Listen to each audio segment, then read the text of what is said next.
আসসালামু আলাইকুম বন্ধুরা, আজ তোমাদের মাঝে শেয়ার করব রুই মাছের একটা দুর্দান্ত রেসিপি, যেটা যে কেউ ইজিলি তৈরি করে নিতে পারবে। এর জন্য এখানে রুই মাছ নিয়েছি 3 পিস, এখানে টমেটো, কাঁচামরিচ নিয়েছি, পেঁয়াজ কুচি, একটা আলু। তো এই রেসিপিটা কিন্তু খুবই সহজ, খুব সহজেই তোমরা যে কেউ তৈরি করে নিতে পারবে আর যে কোনো মাছ দিয়েই তৈরি করতে পারবে। তো আমি কিন্তু এখানে ছোট রুই মাছ নিয়েছি, তোমরা চাইলে বড় নিয়েও করতে পারো। তো প্রথমে এখানে আমি আলুটাকে বেশ সাইজ করে কেটে নেব। তো আলুটা 2 ভাগ করে নিয়েছি আর এখানে এখন পাতলা পাতলা করে কেটে নেব। তো আমি বেশ বড় একটা আলু নিয়েছি। যদি তোমাদের আলুর পরিমাণটা ছোট হয়, মানে আমার যে বড় সাইজ হয়েছে, তোমাদের যদি এর থেকে ছোট হয় তাহলে 2টা নিতে পারো, অথবা তোমাদের প্রয়োজন বুঝে এখানে আলুটা ব্যবহার করতে পারো। তো আলুগুলোকে এইভাবে টুকরো করে কেটে নিয়েছি। তো বন্ধুরা, তোমরা যদি চাও যে সহজ রেসিপি পেতে, তাহলে কিন্তু আমার চ্যানেলটাকে সাবস্ক্রাইব করে রাখতে পারো, কেননা এই চ্যানেলে তোমরা সব সময় সহজ সরল রান্নার রেসিপি পাবে, খুবই কম মশলায় কম সময়ের মধ্যে তৈরি হবে। তো বন্ধুরা, এ পর্যায়ে এসে যারা তোমরা এখনও ভিডিওতে একটা লাইক দাওনি, প্লিজ একটা লাইক দিয়ে পুরো ভিডিওটা কন্টিনিউ করো। তো তোমাদের সাথে কথা বলতে বলতে আলুগুলো কেটে নেওয়া হয়ে গেছে, আর এরকম সাইজ করে আমি কেটে নিয়েছি। এখন আলুগুলোকে ধুয়ে নেব। ধুয়ে নিয়ে চলে আসলাম, এই যে দেখো। আর এ পর্যায়ে এসে আমি আলুগুলোকে আর মাছগুলোকে ম্যারিনেট করে নেব। তো প্রথমে আমি এখানে লবণ দিয়ে দিচ্ছি অল্প করে, দিয়ে দিচ্ছি হলুদের গুঁড়া, তারপরে দেব ঝালের গুঁড়া। এখানে অল্প করেই ব্যবহার করেছি, পরে আরও একটু একটু করে ব্যবহার করব। তো এই পর্যায়ে এখন আমি মাছগুলো আর আলুগুলোকে সুন্দর করে মাখিয়ে নেব। তো প্রথমে আমি আলুগুলোকে গায়ে ভালো করে লবণ, হলুদ আর ঝালের গুঁড়াটা মাখিয়ে নিচ্ছি। তো তোমরা যারা মাছ খুব একটা পছন্দ করো না, তোমরা চাইলে যে কোনো মাছ এভাবে একটু হালকা করে ঝোল করতে পারো, বেশ ভালোই লাগে কিন্তু খেতে। তবে এখানে আমি টমেটো ব্যবহার করেছি, তোমরা যদি চাও তাহলে কাঁচা টমেটোও দিতে পারো, বেশ মজা লাগে কিন্তু এভাবে রান্না করলে। সব সময় গরম সামনে, এই সময় কিন্তু এরকম হালকা খাবার খেলে বেশ ভালোই লাগে, শরীর মন দুটোই ভালো থাকে। তো তোমাদের সাথে কথা বলতে বলতে দেখো আমার মাছের গায়ে, আলুর গায়ে লবণ, হলুদ সবই মাখিয়ে নেওয়া হয়ে গেছে। তো এ পর্যায়ে আমি কিন্তু এগুলোকে ম্যারিনেশনের জন্য রেখে দেব বেশ 5 থেকে 7 মিনিটের জন্য। আর এর ভিতরে আমি একটা মশলা রেডি করে নেব। তো চলো মশলাটা রেডি করে নিই, এটাকে এক সাইডে রেখে দিয়ে।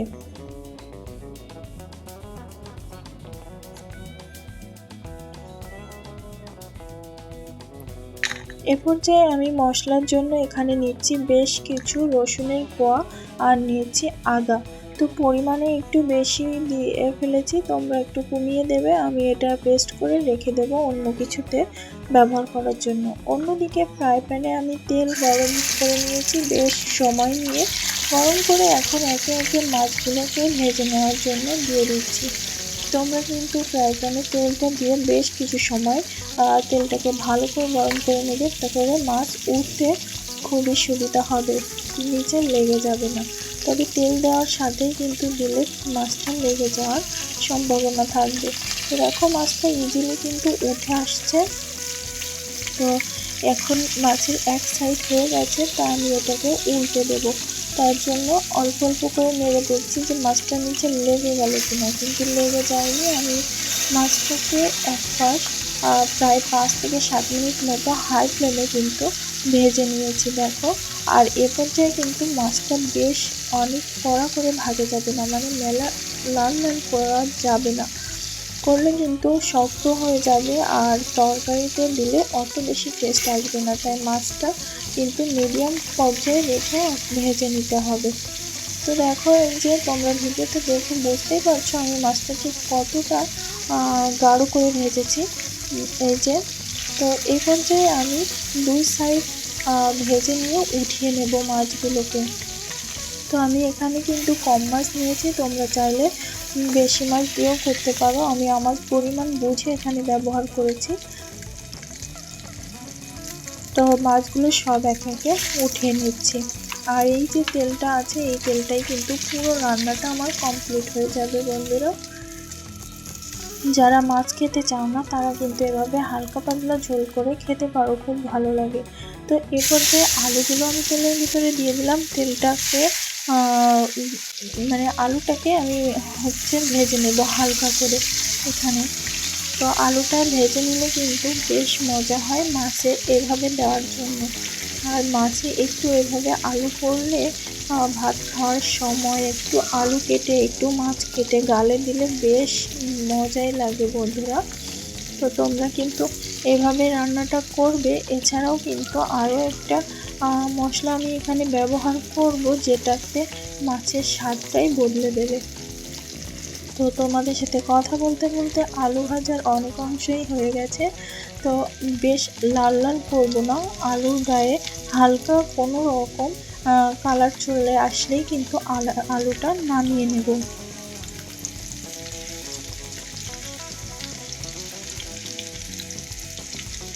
তোমরা আলু রান্না এভাবে কে কে খেতে পছন্দ করো অবশ্যই কমেন্ট করে জানিও।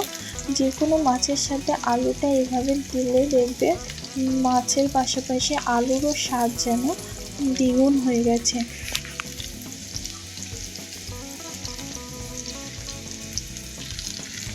গরম গরম ভাতের সাথে যদি এইরকম একটা আলু মাছের রেসিপি হয় তাহলে কিন্তু মন্দ হয় না।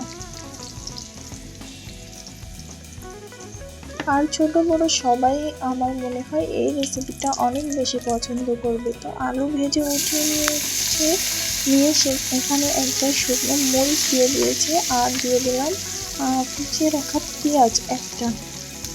এই পেঁয়াজটাকে আমি হালকা করে ভেজে নেব, মানে কাঁচা গন্ধ চলে যাবে, আমি ব্রাউন কালার করব না। তো ব্রাউন কালার না করে পেঁয়াজটাকে ভেজে নিচ্ছি। ভেজে নেওয়ার পর এর ভিতরে আমি দিয়ে দেব আমি যে টমেটোটা রেখেছিলাম সেই টমেটোটা পাকাটা দিলে কিন্তু গ্রেভিটার টেস্ট একটু বদলে যায়, বেশ মজা লাগে। তো এখানে আমি কাঁচামরিচ ব্যবহার করেছি। দেখো বন্ধুরা, তোমরা যদি ঝালটা কম খেতে পছন্দ করো তাহলে কিন্তু এখানে শুধু কাঁচামরিচ দিয়েই রান্নাটা করে নিতে পারো। তো এই পর্যায়ে এসে আমি একটু ঢাকা দিয়ে দিচ্ছি যাতে টমেটোটা নরম হয়ে যায়। 2 মিনিট ঢাকনা দেওয়ার পর এখন উঠিয়ে দেখছি টমেটোটা বেশ নরম হয়ে গেছে। দেখো পেঁয়াজের সাথে বেশ ভালোভাবে মিশে যাচ্ছে। তো এইভাবে আমি পেঁয়াজ আর মরিচ আর টমেটোটাকে বেশ 3 থেকে 4 মিনিট একটু কষিয়ে নিয়েছি। কষিয়ে নেওয়ার পর এর ভিতরে দিয়ে দিচ্ছি আদা আর রসুন পেস্ট। তো আদা রসুনের পেস্টটা 1 চামচ ব্যবহার করেছি। এখানে যেহেতু মাছ আলুর পরিমাণটা কম, তাই তোমরা কিন্তু তোমাদের পরিমাণ বুঝে দেবে। যদি মাছের পরিমাণ বা আলুর পরিমাণ বেশি হয় তাহলে এখানে আদা রসুনের পেস্টটা 2 চামচ ব্যবহার করবে। তো এরপর অল্প করে পানি দিয়ে নিচ্ছি যাতে মশলাটা পুড়ে না যায়, কেননা এই পর্যায়ে এসে আমি এখানে কিছু গুঁড়া মশলা অ্যাড করব। তো ভালোভাবে মিক্সড করে নিয়ে এখন দিয়ে দিচ্ছি স্বাদ মতো লবণ। আমি লবণ কিন্তু এর আগে ব্যবহার করেছি, এই কারণে একটু কম দিয়েছি।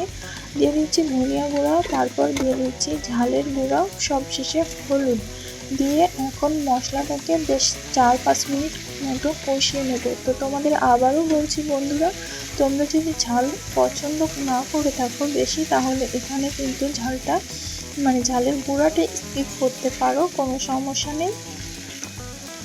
শুধু কাঁচামরিচ দিয়ে রান্নাটা করলেও কিন্তু বেশ ভালো লাগবে।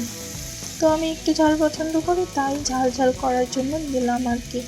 এরপর আমি আলুগুলো দিয়ে দিচ্ছি মশলাটা কষিয়ে নিয়ে। আলু দিয়ে আমি আলুর সাথে মশলাটাকে বেশ কিছু সময় কষিয়ে নিচ্ছি। এই ধরো 4 থেকে 5 মিনিট মতো, কেননা যতটা কষানো হয় ততই কিন্তু তরকারির স্বাদ আসে। তো এই পর্যায়ে এসে আমি ঝোলটা অ্যাড করে দিলাম।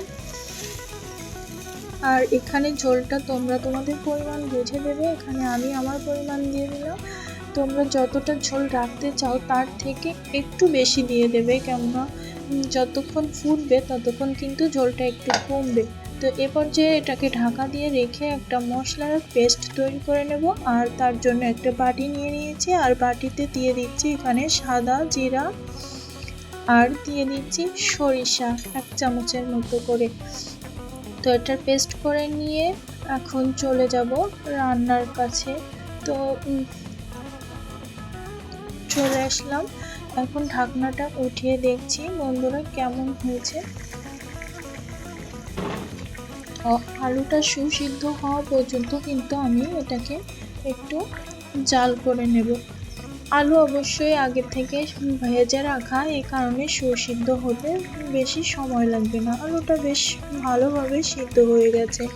এখন আমি ভেজে রাখা মাছগুলোকে দিয়ে দিচ্ছি এর ভিতরে। তো তোমরা কিন্তু অবশ্যই এই রেসিপিতে সরিষা আর জিরা বাটাটা ইউজ করবে, এতে করে বেশ স্বাদ আসে তরকারিতে। যাই হোক, এখন এতে আমি পেস্ট করে রাখা জিরা আর সরিষাটা 2 চামচ ব্যবহার করেছি। যে পেস্ট করে রেখেছিলাম সেখান থেকে পুরোটা দেখলাম বেশি হয়ে যায়, এ কারণে আমি এখানে 2 চামচ ব্যবহার করেছি। তারপর আমি সমস্ত কিছু ভালোভাবে মিক্সড করে নিয়েছি। মিক্সড করে নেওয়ার পর এটা কিন্তু আর বেশি সময় রান্না করার দরকার নেই, কেননা আলু সিদ্ধ হয়ে গেছে। মাছগুলো দিয়েও আমি বেশ 3 থেকে 4 মিনিট ফুটিয়ে নিচ্ছি সরিষা বাটা দিয়ে।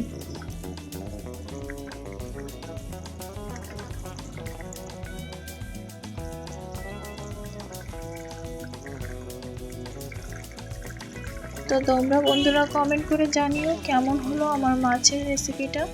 আমার তো বেশ ভালো লেগেছে, আশা করছি তোমাদেরও অনেক ভালো লাগবে। তো আমি 3 থেকে 4 মিনিট মতো ফুটিয়ে এর উপরে অল্প করে ধনিয়া পাতা অ্যাড করছি। তোমরা চাইলে এখানে বেশি দিতে পারো, কোনো সমস্যা নেই। তারপর ধনিয়া পাতা দিয়ে 2-1 মিনিট জাল করে আমি গ্যাসের ফ্লেমটাকে অফ করে এখন স্ট্যান্ডিং টাইমে রেখে দিলাম। ফিরছি 7 থেকে 8 মিনিট পর। দেখো কালারটা যেমন সুন্দর হয়েছে, গ্রেভিটাও বেশ চমৎকার হয়েছে, ঘ্রাণে ভরপুর হয়েছে, দারুণ একটা রেসিপি। এখন আমি এটাকে নামিয়ে পরিবেশন করে নিচ্ছি। ছোট বড় সবাই কিন্তু এই রেসিপিটা খুব পছন্দ করবে, বিশ্বাস না হলে বাসায় একবার অবশ্যই ট্রাই করো। বাই দ্য ওয়ে, আজকের ভিডিও ছিল এ পর্যন্ত। সবাই ভালো থাকবে, সুস্থ থাকবে, যেমন খুশি তেমন রান্নার সাথেই থাকবে। সবাইকে ধন্যবাদ জানিয়ে শেষ করছি। আল্লাহ হাফেজ।